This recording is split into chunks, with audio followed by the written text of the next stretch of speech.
Cinema industry వైపు వెళ్ళాలనుకుంటున్నారా? మీకు మేమున్నాం. వెంటనే కాల్ చేయండి. దేశ రాజకీయాల్లో పశ్చిమ బెంగాల్ అత్యంత కీలక పాత్ర పోషిస్తుంది. అత్యధిక కాలం వామపక్ష పార్టీల చేతుల్లో ఉండి ఆ తర్వాత మమతా బెనర్జీ ఆధిక్యంలో ముఖ్యమంత్రిగా 3 పర్యాయాలు నిరాటంకంగా కొనసాగించి అనేక అరాచకాలకు, శాంతి భద్రతల విఘాతానికి, అవినీతికి, ప్రత్యర్థులపైన మారణ హోమాలకు దిగిన మమతా బెనర్జీతో విసిగెందిన ప్రజలకు ప్రత్యామ్నాయం చూపించే పార్టీల కోసం వెతుకుతున్న తరుణంలో భారతీయ జనతా పార్టీ ఆ భరోసాను ఇవ్వడంతో ఓటర్లు ఎప్పుడూ లేనంత ఒక్కసారిగా 92% ప్రజలు ఓట్ల పోలింగ్ బూత్లకు వచ్చి తమ తుది తీర్పునిచ్చి మమతా బెనర్జీకి ఎదురుదెబ్బ తగిలే విధంగా తమ తుది తీర్పును ఇచ్చారు. మమతా బెనర్జీ ఓడిపోవడం కాదు, అతి ఘోరంగా విఫలమవ్వడం, భారతీయ జనతా పార్టీ అతి బలంగా అతిపెద్ద పార్టీగా అవతరించడం దేశ రాజకీయాలను ఒక పెను సంచలనం.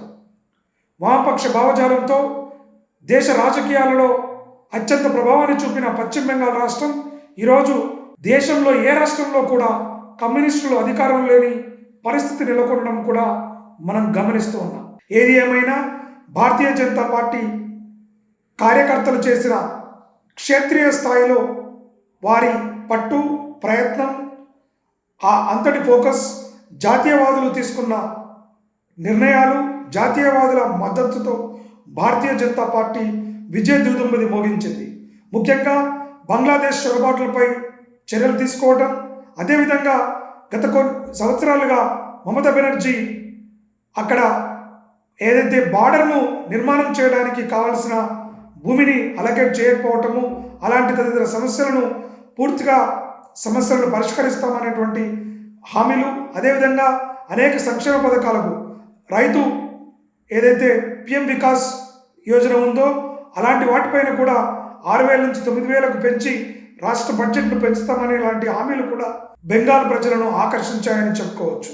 ముఖ్యంగా మహిళలు, యువత పెద్ద ఎత్తున బెంగాల్లో భారతీయ జనతా పార్టీకి అధికారాన్ని కట్టబెట్టి ఎంతగానో వారి యొక్క అంతిమ తీర్పును ఇవ్వడం జరిగిందిగా మనం చూడవచ్చు. భారతీయ జనతా పార్టీ అక్కడ మహిళలపై జరుగుతున్న అరాచకాలు పూర్తిగా గతంలో మహిళలు, యువత, మమతాదీకి ఉన్నటువంటి మద్దతుదారులంతా కూడా ఒక్కసారిగా ఇటు భారతీయ జనతా పార్టీ వైపు మొగ్గు చూపడం మనం గమనించవచ్చు. అంతేకాకుండా కమ్యూనిస్టులు కనీసం ఒక్క సీటు కూడా గెలవకపోవడం దీంట్లో చెప్పుకోదగిన విషయం. ఇవాళ వామపక్షవాదం కోసం ఆపరేషన్ కగారుతో చేసినటువంటిది కావచ్చు, SIR సర్తో చేసినటువంటి కావచ్చు, అనేక మంది డూప్లికేట్ ఓట్స్ను మ్యానిపులేటివ్గా చేస్తున్న ఓట్లను ఎలక్షన్ కమిషన్ కూడా అత్యంత పకడ్బందీగా, అత్యంత పటిష్టంగా ఇటు కేంద్ర బలగాల సహాయము, శాంతి భద్రతలను పూర్తిగా తమ అదుపులో పెట్టుకొని చాలా పీస్ఫుల్గా ఎలక్షన్లు జరపడంతో ఇవాళ పక్షపాతం లేనటువంటి ఫలితాలతో దేశమంతా కూడా గర్విస్తూ ఉంది ఎలక్షన్ కమిషన్ను చూసి. కాబట్టి ఇవాళ పశ్చిమ బెంగాల్లో బీజేపీ ప్రభుత్వం అధికారం చేపట్టడం లాంఛనమే కానుంది. ఇక ఏ విధంగా పశ్చిమ బెంగాల్లో పారిశ్రామిక రంగాలు అభివృద్ధి చెందుతాయి, రాష్ట్రాన్ని ఏ విధంగా ఆర్థికంగా పరిపుష్టిని చేసి బెంగాల్ ప్రజల మన్ననలు పొందగలుగుతారు, ప్రజల ఓట్లయితే ఆకర్షించగలుగుతారు, కానీ పనులతో కూడా అదే హామీలు ఇచ్చిన పనులను కూడా వారు ఆచరణలో పెట్టగలిగినప్పుడే అధికారం సుస్థిరం అవుతుంది. దేశ రాజకీయాలకు ఒక దిక్సూచిగా బెంగాల్ రాజకీయం మారనుంది. ముఖ్యంగా దక్షిణ భారత రాజకీయాలకు కూడా ఇది ఒక కొత్త ఉత్సాహాన్ని ఇవ్వడానికి ఆస్కారం ఏర్పడుతోంది. దేశ రాజకీయాల్లో తమిళనాడు కీలక పాత్ర పోషిస్తుంది. గత కొన్ని దశాబ్దాలుగా ఏఐడిఎంకే నేతృత్వంలో అధికార మార్పిడి జరిగి ప్రజలు ఆశించిన స్థాయిలో మెరుగైన ఫలితాలను చూడకపోవడంతో ప్రత్యామ్నాయం కోసం ఎదురు చూస్తున్న సమయంలో విజయ్ దళపతి టీవీకే పార్టీ రూపంలో ప్రజల ముందుకు వచ్చి నేడు అనూహ్య రీతిలో అతి తక్కువ సమయంలో 24 నెలల్లోపే మొదటిసారి ఎన్నికల్లో పాల్గొని ఇంత భారీ విజయాన్ని సాధించడం అనేక మందిని ఆశ్చర్యచకితులను చేసింది. అతి తక్కువ మంది మాత్రమే ఈ విజయాన్ని అంచనా వేయగలిగారు. విజయ్ రాజకీయ ఉనికిని చాటుతాడు అనుకున్నారు, కానీ రాజకీయాల్లో సీఎం హోదా స్థాయికి పోటీ చేసిన మొదటిసారి అనేటువంటి భావన తక్కువ స్థాయిలో ఉన్నప్పటికీ తమిళనాడు ప్రజలు విజయ్కి పట్టం కట్టి మరొకసారి తమిళ రాజకీయంలో కొత్త నవశకానికి నాంది పలకడం జరిగింది.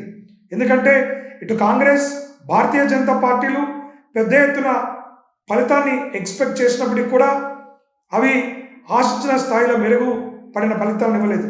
ముఖ్యంగా తమిళనాడులో అన్నమలై నాయకత్వంలో భారతీయ జనతా పార్టీ అత్యంత మెరుగైన స్థానాన్ని సాధిస్తాయని, తమిళనాడు రాజకీయాలను శాసించే స్థాయికి అన్నమలై ఎదుగుతాడనుకున్నప్పటికీ కూడా అక్కడ ఉన్నటువంటి సీనియర్ నాయకులు భారతీయ జనతా పార్టీలో అనేక రకాల అడ్డంకులు క్రియేట్ చేయడంతో, కనీసం తమిళ రాజకీయాల్లో పోటీ చేయకపోవడంతో కొంత తమిళనాడు కూడా భారతీయ జనతా పార్టీ వైపు మొగ్గు చూపిన యువత, మహిళలు కూడా ఇటు టీవీకేకు ఓటు బ్యాంకుగా మారినట్టుగా కనబడతా ఉంది. ఏది ఏమైనా తమిళనాట విజయ్ యొక్క విజయం చారిత్రకమైనటువంటిది.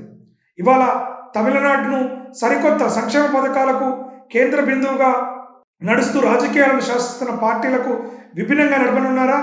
ప్రజలను స్వయం సమృద్ధిగా, స్వయం ఉపాధితో స్వశక్తిగా నిలబడే రాజకీయాలను చేస్తారా?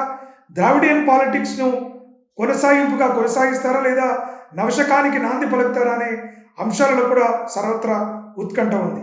ముఖ్యంగా స్టాలిన్ అనేక సార్లు అక్కడ ఉన్నటువంటి ప్రజలను, అక్కడ ఉన్నటువంటి మత విశ్వాసాలపైన కూడా చేసిన ప్రకటనలు కూడా ఇవాళ స్టాలిన్ ఘోర పరాజయానికి నిలిచింది.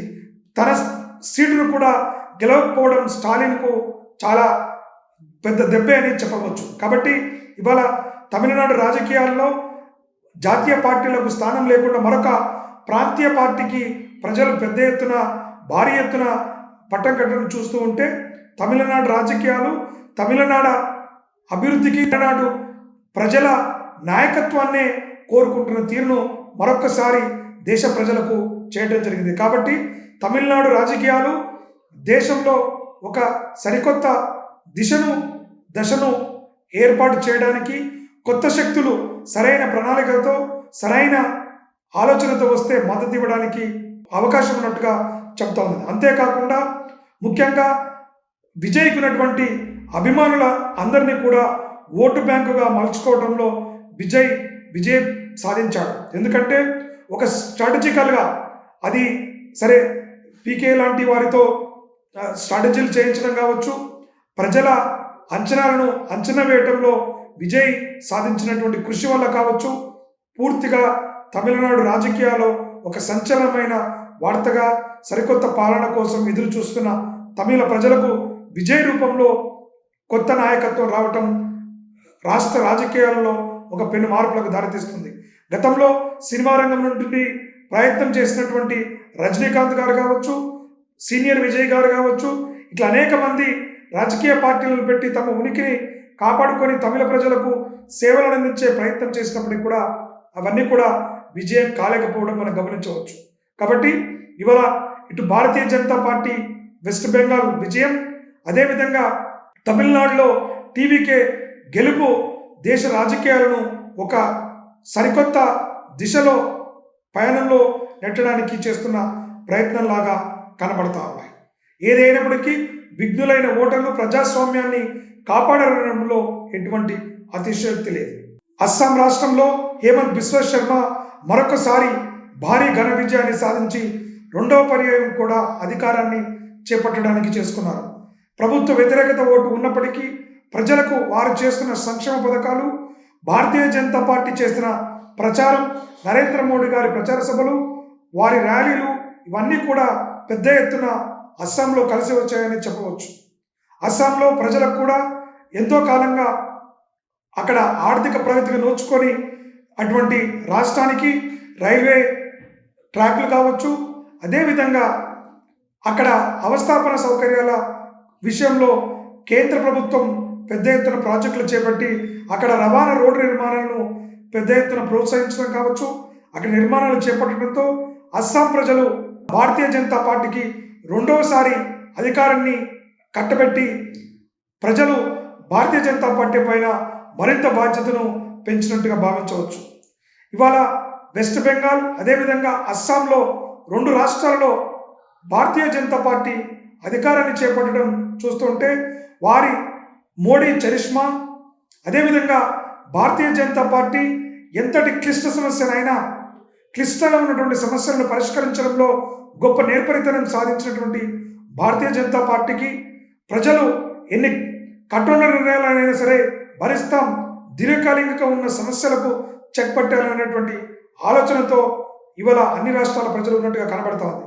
ఎందుకంటే ఇవాళ నార్త్ ఈస్ట్ స్టేట్స్ అనేక రోజులుగా అనేక సంవత్సరాలుగా అభివృద్ధికి నోచుకోక అక్కడ ఎయిర్పోర్ట్ల సౌకర్యం కావచ్చు, రోడ్ సౌకర్యాలు కావచ్చు, అక్కడ ఉన్నటువంటి ఎత్తుపల్లాలలో వంతెన నిర్మాణాలు కావచ్చు, ఇవాళ పెద్ద ఎత్తున నిర్మాణాలు చేపట్టడం, అభివృద్ధి కార్యక్రమాలను చేయడంతో హేమంత్ బిశ్వాస్ వారి నాయకత్వంలో భారతీయ జనతా పార్టీ రెండోసారి అధికారం రావడం, 2 రాష్ట్రాలలో భారతీయ జనతా పార్టీ కీలకంగా వ్యవహరించిన నేపథ్యంలో ఇవాళ భారతీయ జనతా పార్టీ ఇంతింతై వటుడంతే అన్నట్టుగా దేశంలోని అన్ని రాష్ట్రాల్లో తన రాజకీయ ప్రాబల్యాన్ని చూపించడానికి వారు చేస్తున్న కృషి, ఎత్తుగడలు, ప్రజా సమస్యలని అర్థం చేసుకోవడంలో ఉన్నటువంటి ఇవన్నీ కూడా వారికి పెద్దగా కలిసి వస్తున్న అవకాశాలు. కానీ ఇప్పటికీ దక్షిణ భారతదేశంలో ఇంకా కొంత పట్టు సాధించాల్సిన అవసరం ఉంది. ఇక్కడ నాయకత్వంలో గ్రామీణ స్థాయిలో ఒక క్షేత్ర స్థాయిలో గనక మరింత పనిచేసినట్లయితే కమలనాథులకు దక్షిణ భారతంలో కూడా కొంత మెరుగైన ఫలితాలు సాధించడానికి ఆస్కారం ఉంటుంది. ఏది ఏమైనా ఇవాళ 2 రాష్ట్రాల్లో పూర్తి స్థాయి మెజార్టీతో ప్రభుత్వాన్ని చేపడుతున్న భారతీయ జనతా పార్టీ బాధ్యత మరింత పెరిగింది. మోడీ చరిష్మా ఏమాత్రం తగ్గలేదనడానికి కూడా ఈ 2 ఎలక్షన్ల రాష్ట్రాలలో వచ్చినటువంటి ఫలితాలే మనకు కనబడతా ఉన్నాయి. కాబట్టి భారతీయ జనతా పార్టీ మరింత కఠోరంగా కృషి చేయాల్సిన అవసరం ఉంది. ఈ దేశాన్ని అప్పుల భారాల నుంచి, శాంతి భద్రతల సమస్య నుంచి, అదేవిధంగా విదేశీ శక్తుల నుంచి కూడా కాపాడి ఈ దేశ భవిష్యత్తును నిర్మాణం చేయాల్సినటువంటి గురుతర బాధ్యతను కూడా ఈ దేశంలో ఉన్నటువంటి అన్ని రాష్ట్రాలు, ఒక రాష్ట్రం తర్వాత ఒక రాష్ట్రం, ఈ 2వ దశ భారతదేశ నిర్మాణానికి భారతీయ జనతా పార్టీకి పట్టం కడుతున్నట్టుగా కనిపిస్తోంది. నమస్తే.